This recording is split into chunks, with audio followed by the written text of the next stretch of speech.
There is a new social phenomena referred to as the filter bubble. It refers to the narrow views we develop when we rely on our filtered digital media for our information. Back during the 2016 election, I tried to get feeds from opposing views. I wanted to get a sense of all sides of the race.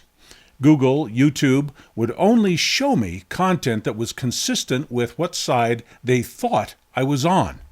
I was being fed stuff I didn't need or want, and to see other content, I had to use separate devices and deliberately impersonate a separate individual with alternate views.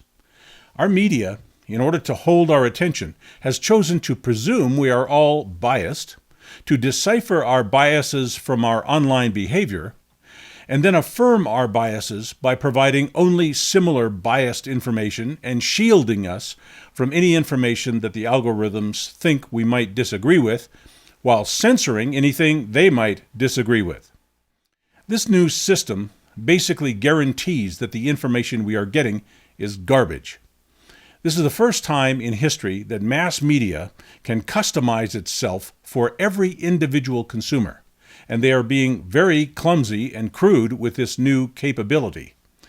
Our media is desperate to drag us into narrow ideological pigeonholes based on the things we clicked on in the last 5 days, and based on how long we looked at something compared to how long we looked at something else, and based on what narrative they want us to obsess about while we are fully prevented from seeing the big picture. We are being instantly and constantly judged, classified, and isolated by experimental beta algorithms that use the simplistic logic that all we want is what we just had, and all we want to think about is what we just thought about. This is not informational media. This is a massive control matrix promulgating pseudo-information. I would rather have an algorithm that only shows me things that it thinks I will hate and disagree with, that only shows me the most persuasive and intellectual arguments against what I believe. Because if you're not seeing the best arguments against your beliefs, you cannot possibly know if your beliefs are right.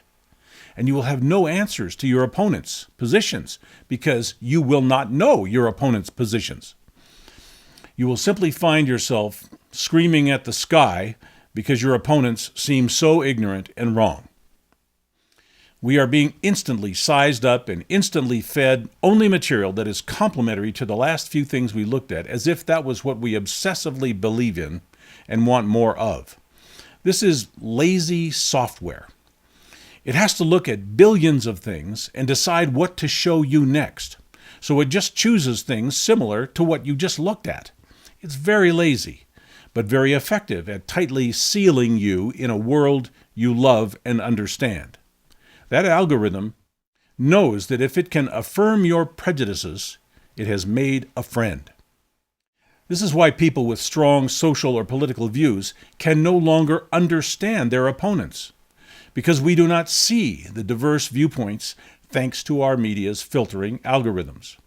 Everyone is now convinced that their little world is the whole world, the real world. As a result, society is becoming polarized, fractured, compartmentalized. Every one of us is intolerant now of everyone else. We are right, they are wrong, my cell phone tells me so. This will lead to civil war. There can be no other outcome when we can no longer see other people's viewpoints. When we are kept in ideological boxes, we turn into egocentric monsters, dangerously trapped in narrow viewpoints where other people look crazy to us for believing differently than ourselves. And we become arrogant in our righteousness. We become radicalized without knowing we are radical because our media insists on constantly telling us that we are normal and right no matter what side we happen to be on. People, due to our psychology, want validation. They want affirmation. We want to live blindly in the cushion of our prior beliefs and be surrounded by agreeable discourse. That is a basic flaw of our human nature. Our digital media knows this and exploits this no matter what the social consequences may be. The more that our media succeeds in holding our attention, the more it fails at fully informing us. And this is perfectly okay with media. Their revenue does not depend on informing us. Their revenue depends on holding our attention. Their notion of serving us is to create millions of different narrow fictional worlds for millions of different people to assure that none of us suffers the slightest intellectual challenge. I believe we need a national holiday called Embrace Your Opponent Day, where we listen to other actual human beings around us express their honest views instead of endlessly sucking on the tit of our algorithm-controlled gadgets and believing the rants of our semi-anonymous Facebook friends. Here's a trick to defeat the algorithms and diversify your informational sources. Think of a term that your opponent would use to denigrate you, and then use that as a search term. Suppose you were a Republican. You might use the search term, Democrats humiliate Republicans again, or just the term, Hillary victory. If you're a Democrat, search for the term, social justice warrior snowflakes humiliated again, or just the term, Trump victory. Go back and forth with the search terms until you force your media algorithms to show you something different. It may take a while for your algorithm to cope with this confusion. We may discover that the algorithms are actually incapable of transmitting diverse viewpoints at all.